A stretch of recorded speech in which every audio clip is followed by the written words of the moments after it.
The Crown has decided that from this day forward, trial by combat will be forbidden throughout the Seven Kingdoms. This moment is a grievous blow for Cersei because she's been counting on trial by combat really since the end of season 5. This was always her ace in the hole. The Mountain was never going to lose a trial by combat. There's no one out there who could beat him. And then Tommen takes it away from her. And knowing really what he's doing, he might be a weak king, but he's not an idiot. You know, he understands that this move is to mean that she's probably not going to fare that well in this trial. So it's a pretty devastating moment for Cersei, and you see that in her reaction, and partly because it's just bodes so ill for this coming trial, and partly because it's her own son who's really betrayed her. 7 blessings to all.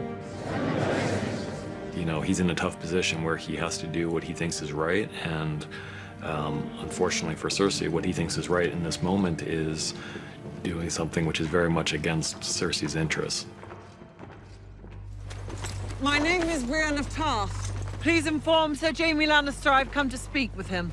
Jaime didn't expect to see Brienne necessarily ever again. He certainly didn't expect to see her marching into his military camp.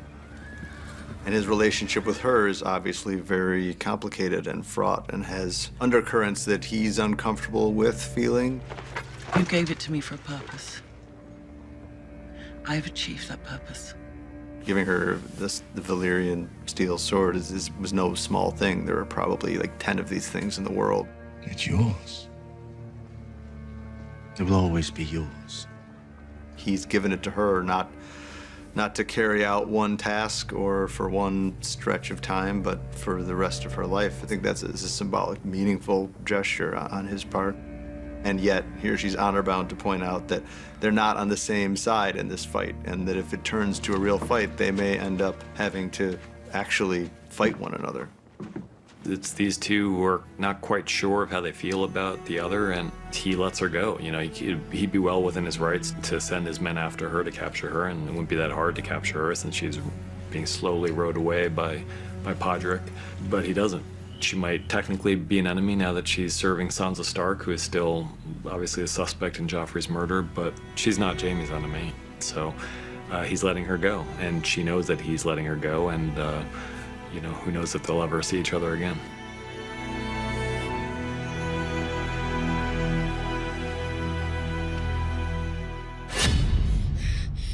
Arya is in danger. She's got an open wound in her stomach, and the one person who has protected her to this point, unfortunately, gets murdered. The many-faced god was promised a name. He must always receive what is his.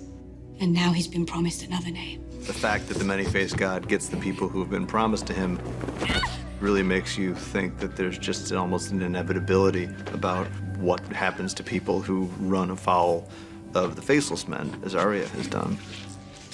It will all be over soon.